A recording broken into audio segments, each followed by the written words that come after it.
Welcome to One Week Critiques interview series. Today we're here with the incredible Sean Singer, author of the Yale Younger Poets series award-winning discography and of Honey and Smoke, which is out on iWare Publishing, and the forthcoming Tonight in the Taxi.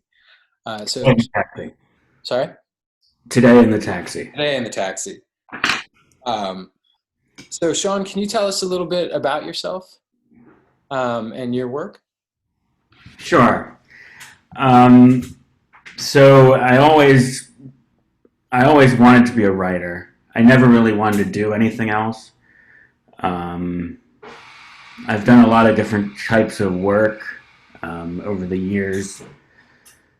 While I was working on my writing, I taught high school English. I worked for many different temp agencies. I had a job typing deaf closed captioning for TV station 4 to midnight shift. Okay. All kinds of things like that. In 2014, I started driving a taxi in New York City that I stopped in March because of the pandemic. I felt it wasn't safe anymore. Yeah. So this new book is a book of prose poems that's each of them starts with the phrase "today in the taxi." Well, this one starts "tonight in the taxi," but um, it's kind of a portrait of life in 21st century urban America. And there's three main characters. One is Charles Mingus, one is Franz Kafka, and one is the Lord, who has a female voice. And these characters kind of are guides through this weird landscape. Honey and Smoke, I had a lot of trouble publishing it. It was rejected more than 70 times over 13 years. So, Do you think that has to do with it being mixed genre, or? yeah, it was mixed genre and it was pretty dense and experimental. And, it just, I deliberately set out to destroy genres or to deliberately change what I thought could be considered a poem. Okay. Anyway, even though every poem in it had been published, the thing as a whole, people just didn't know what to make of it. So somebody said I might have better luck in England or in Ireland, where they might be less commercial. So I did publish it in England. Now with this one, I wanted to do something completely different. So this one, they're all, like I said, the same form. They're all first person, which I never really did before. And they're much more vulnerable, Yeah. which required a certain amount of risk that I didn't deal with head on before. Yeah. You mean by that you often dealt with sort of historical figures and musicians and that sort of thing? Yeah, I was more interested in the process of creativity, whether it was through music or poetry or whatever. Whereas this one, I shortened the distance between the speaker of the poem and me as like a person on the outside. Sure. Whereas before, I had all kinds of ways of putting distance between them, whether it was form or in some other way.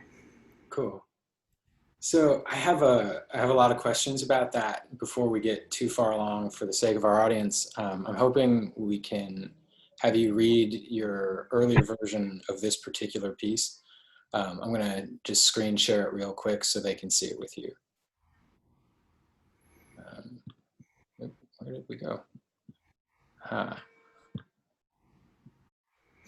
while I'm locating that, um, so can I ask you, all of the jobs that you've had, is that for you sort of an exploration in, I mean, is that part of your writing process, or is that more of a survival process for you, or getting Uh, by in the 21st I century? mean, it's not really part of the writing process, only insofar as anything that happens is. Okay. I mean, when I started driving, I didn't intend to write about it. I Okay. didn't even start writing about it until about 3 years into it. Okay. Um, I had been trying to get an academic job for a long time. I finished my MFA in 1999, and I decided, like a lot of my colleagues were getting jobs, had PhDs, so I decided to do that, which I did. And then when I finished that in 2013, I still couldn't get a job. I came close a couple of times, but anyway, that's why I started driving. Sure. I really didn't know what else to do, and I felt I couldn't keep trying to get one of these jobs, um, and it was sort of the search was sort of having a detrimental effect on my well-being. Sure. Fair enough. And I liked driving. I know my way around the city very well, and you know, for me, form is the whole thing. I mean, figuring out the right form is that's that's what it's about. Is trying to figure that part out, trying to find a container for all of this chaos, That's even more than the subject matter. So right. once I was able to figure out the form, then it kind of came together for me.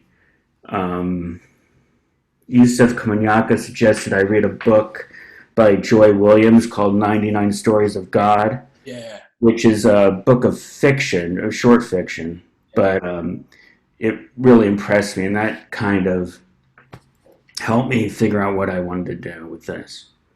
Cool. Um, all right. So I think I am,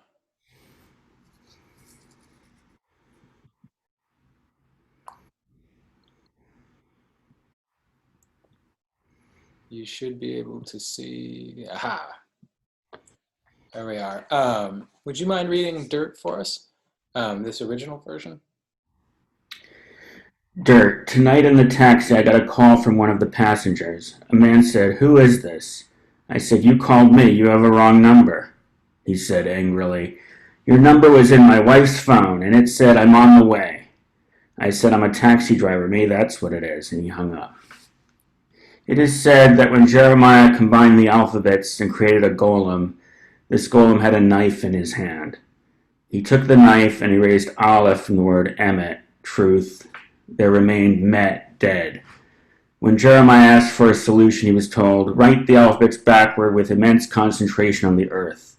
Do not meditate in the sense of building up, but the other way around."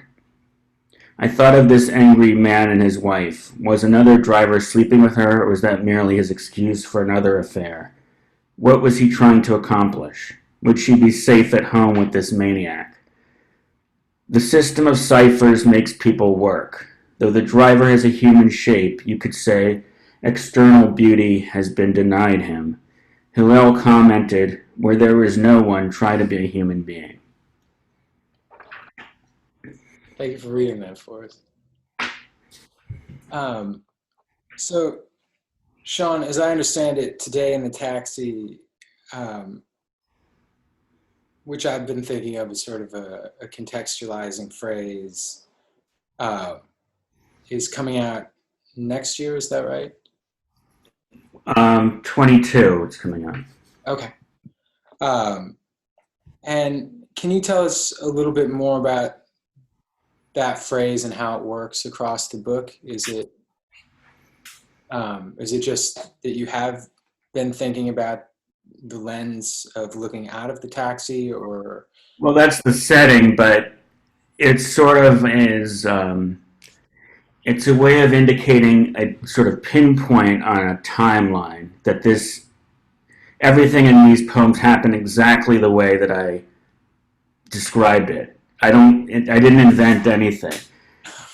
Um, so it's a particular moment on a particular trip, we'll say, but it's also kind of like a flattened or extended time because there's a kind of repetition to it, and the days and trips kind of blend into each other.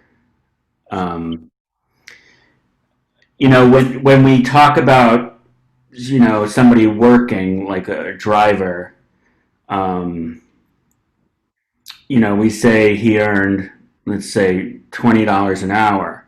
Okay. But really, what's happened is he's done that labor with his body and sold that hour for $20 that Uber then sells for, $50 or whatever.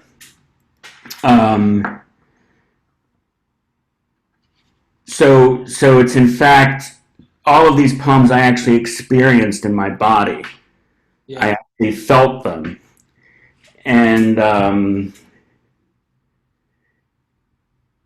really, the book is a way to kind of give voice to this other narrative of these trips that everybody is familiar with. Because what Uber has done is turned transportation or the taxi into a game where just by pressing a button, a car is there within minutes. Yeah. And the prize is sort of a cheap trip. But the reason that it's cheap is because the drivers bear all the responsibility. They take all the risk. They have to pay for the car, the gas, the tires, the insurance, cleaning the car, maintaining the car. Yeah. And to sit and drive, especially in New York City conditions, for 8, 9, 10 hours every day, it really, it's very exploitative. It's brutal. Yeah. And most of the drivers are immigrants, so they're kind of caught in this endless loop of having to drive more to just cover their basic costs. Yeah. And meanwhile, Uber really, not just Uber, but Lyft, via Juno, whatever, really does nothing. They produce nothing except for the app itself. Right. So anyway, the book, I kind of got off on a track. You're fine. The book, so Uber keeps records of data of each one of these trips, right? They know who you are, they know your credit card number, they know where you're going, who you're going with, etc., etc. So that story of all these trips exists in the cloud somewhere. Okay. Now, this book kind of puts a human voice or a human person into that story. So I tried to describe, who all these people were and what they were doing, what was happening, as precisely and as well as I could, to try to disrupt that or to show the other story, the B story of that record that already exists. If that makes sense. I think that's really interesting. I had an employer who used to drive in New York in the 70s when he first come to America from Korea. And I think when you said that you were interested in form, that you were connecting sort of the processes of moving through New York efficiently and getting through stoplights and being on the right side in order to pick up a fare, that kind of detail. I'm interested to hear you think out that sort of 21st century digital cloud space that goes along with that, which admittedly horrifies me to think about. So moving away from that a little bit, I'd actually first encountered your work about 10 years ago. I went to the Southern Illinois University in Edwardsville. At the time, Adrian Matika was briefly teaching there. And I never had the pleasure of having him, but he was pushing your book discography left and right. And a friend of mine had passed a copy on to me, and I was mostly a fiction writer at the time, and so excited to I was also sort of putting my way through school as a busker, and I was so excited to find this book that translated musicality, but also a very particular way of thinking in jazz culture to the page, and did a lot of other things. I remember specifically in that book hitting another prose poem of yours called Golem, and I'd written in my notes that at about that same time I'd had a teacher who liked to talk about writers who are chameleons, by which he didn't just mean that some writers sort of transform, but that there are certain kinds of writers that you go back to for the comfort and the warmth of meeting them again and again. And he pointed out that writers like Joy Williams or Madison Smart Bell, were his sort of go-tos, were writers that you went to for the excitement of meeting in new ways every time. I think when I've looked at your work from first encountering it back then, a book that was already 10 years old, and then moving on to look at Honey and Smoke, I've watched you develop structurally, right? You've done new and strange things each time you've published something, but you've also had recurring characters and figures. You mentioned Charles Mingus. Kafka plays a big part in Honey and Smoke. Various other jazz figures and music. One of them is the Golem itself. And in discography, when I first encountered your interpretation of the Golem, or your rendition of the Golem, is kind of a phoenix figure. It's playing on the Uncle Remus story of Tar Baby. Here you're addressing the dirt of the Golem. You're addressing the Prague Golem, many other things. I'm hoping you can, instead of letting me carry on babbling, you can tell us a little bit about your interest in the Golem figure, its Jewish roots, why it turns up here in the taxi with you, and how that's shaped for you over the course of your writing career. Well, thanks very much for those compliments. I appreciate that. The Golem in Hebrew, it literally means shapeless mass. Okay. But in Jewish folk legend or folklore, it's a human figure who is made out of clay and then is supernaturally brought to life. But in modern language, it just means an automaton or a robot. So I think it's in this poem because he's kind of shaped in the moment through an act of creation, or kind of a creative action of a word that is kind of a mindless, it's just kind of like a body moving through space. So I feel like it was a appropriate symbol for the content or the implication of this poem. Okay. And would you mind talking a little bit about the sort of Prague legend and how that backstory that you're referring to here, and the writing of words on the head of the Golem? Well, yeah, in the legend,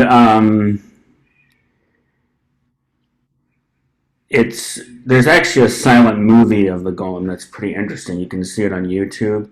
But in the legend, it was almost like a protector, I think. Where they would create this thing that almost like Mary Shelley's Frankenstein, where it had like this life, but it was artificial in some way. It was like a simulation. And the only way to kind of calm it down or stop it would be to erase this word on its head. And it's also it's kind of malleable, but it's a symbol of strength and kind of brute force, I guess. So I was interested in the tension or the juxtaposition of physicality or eroticism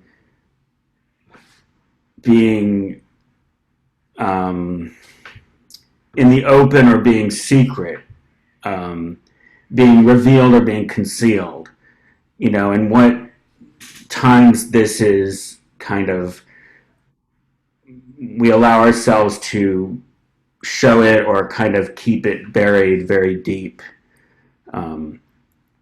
So it's kind of poetry is kind of like a bridge between the physicality of the world and the vacuity of the world. Yeah. So to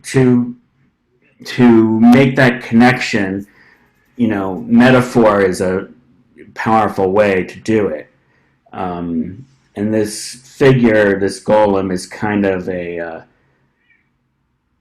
he's kind of a way of connecting the driver and sort of a secretive moment that's kind of called into play quite randomly by this call, which this actually it happened. I mean, I was at home just reading or doing something, and I got this crazy nut call me. Like, I think it's funny anytime somebody is kind of irate or angry or upset for no reason, which doing this job happened, frequently, constantly. Yeah.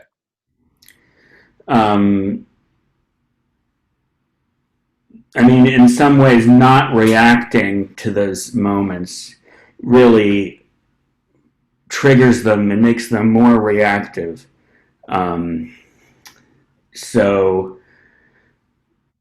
But it also provided a way for me to be, like I was saying, more vulnerable and to really discuss something or to feel courageous enough or to have the psychological sturdiness to approach this subject matter.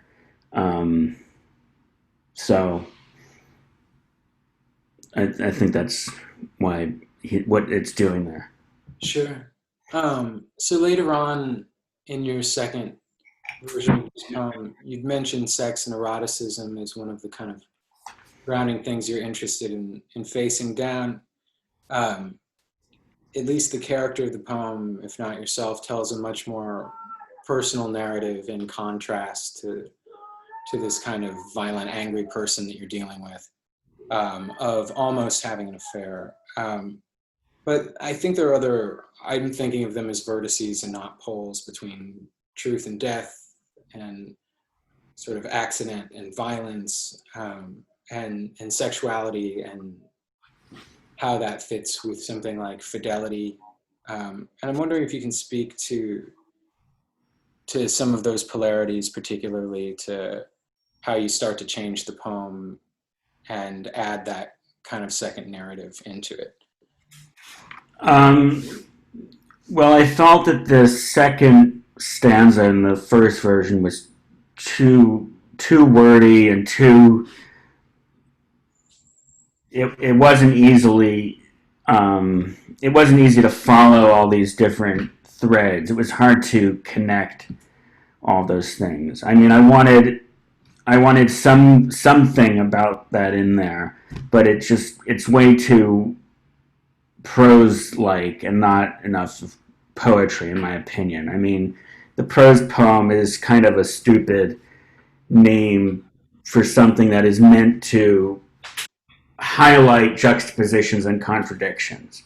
Yeah. Um, and the shape of it really brings forth the city grid and kind of moving through these shapes, um, where the empty space in between these blocks is kind of what is being configured by the blocks of text. Cool. Then in the third stanza in the original version, I was not happy with these rhetorical questions, which rhetorical questions are often a way to bully the reader because you're kind of asking a question to which you already know the answer. In other words, you're trying to make the reader kind of experience feelings without revealing your own feelings. So it's very manipulative. Sure. And I'm opposed to in a piece of writing inserting my own scorn or judgment about any situation or any person. So I felt that those questions, for example, referring to this man as a maniac, he may have been, or not, but I don't think it serves anything to put my own judgment about that in there. It's much more effective to take the risk where the speaker is being transformed or changed in some way. Sure. That makes sense. No, I think that makes a lot of sense. Do you find that particular process is especially difficult as you're moving into more personal narrative? And then also to your question or your comments about rhetorical questions, I noted to you that you quote Rabbi Hillel here. In both versions of this poem, where there's no one try to be human, I think that's a really stunning quote. It reminds me of, but I'm not sure if it's a variation on being only for myself, what am I? Or if I am not for myself, who will be for me, being only for myself, what am I? Quote that Hillel is particularly famous for. I'm wondering if you can tell me about the choice to leave that in both versions of the poem, but also to bold the language in the second version of this poem.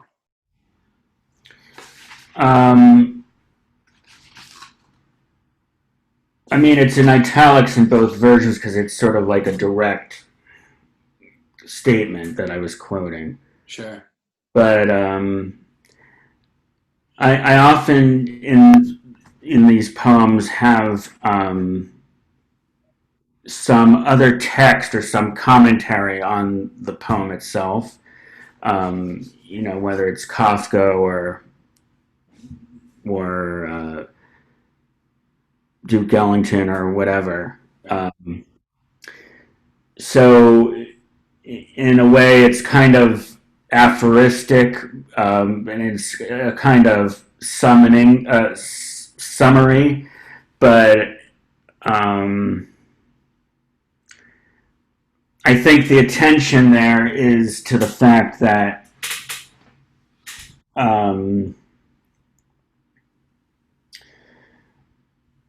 in both cases, the trying to be a decent person is kind of called into question.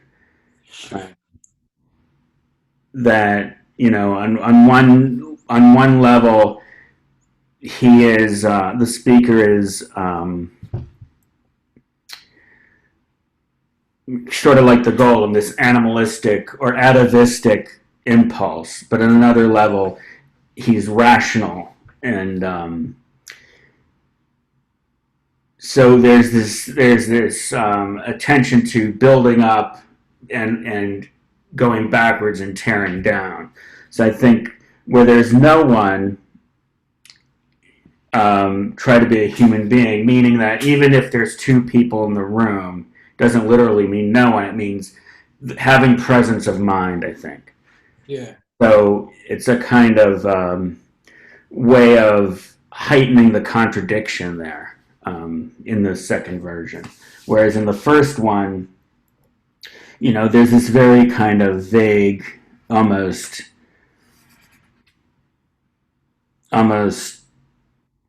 tautology in the fourth stanza of the final one. The system of ciphers makes people work.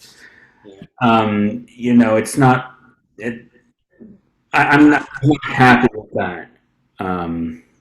So, primarily, I think when you revise, you should just cut things out. Most things tend to be overwritten, and they stop too long after the end. So I wanted to say something about like the appearance of this person in this hotel room, or this golem, Yeah. or whether it's the speaker or some version of that.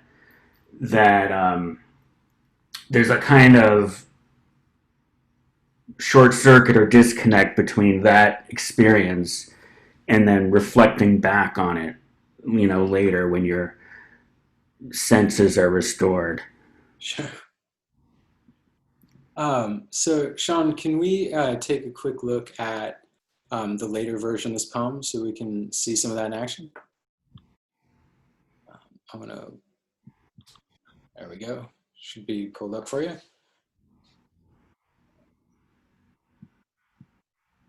Yeah. Dirt. Tonight in the taxi, I got a call from one of the passengers. A man said, "Who is this?" I said, "You called me. You have a wrong number." He said angrily, "Your number was in my wife's phone and it said, 'I'm on the way.'" I said, "I'm a taxi driver. Maybe that's what it is." He hung up.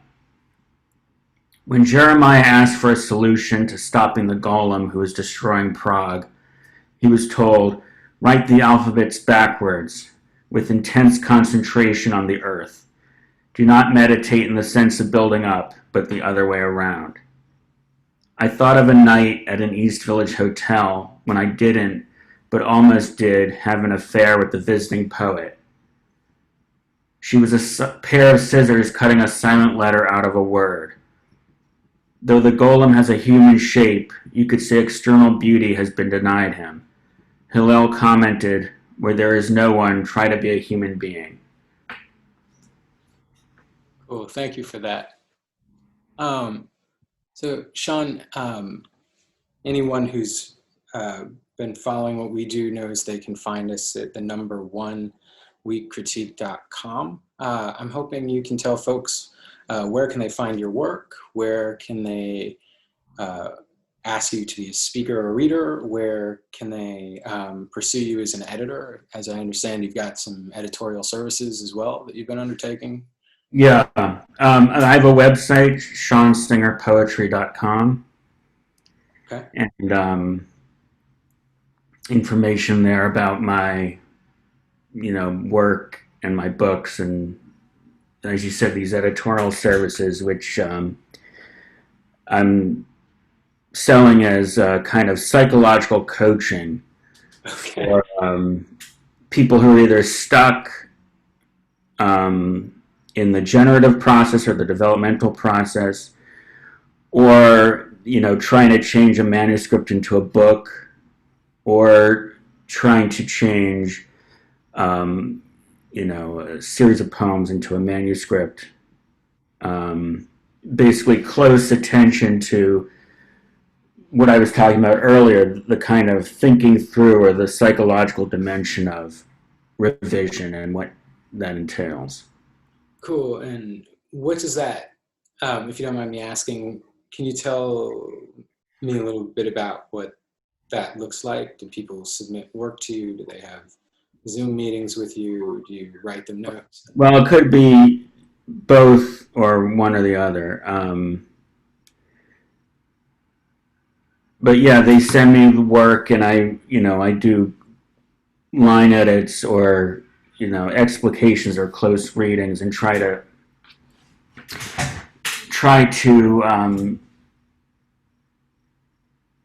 be truthful but also empathetic, and try in helping them bring out the writer's intention. I don't try to impose my own aesthetics onto the thing. And to support people where they may not get such support from their advisors or workshop leaders or whatever. Sure.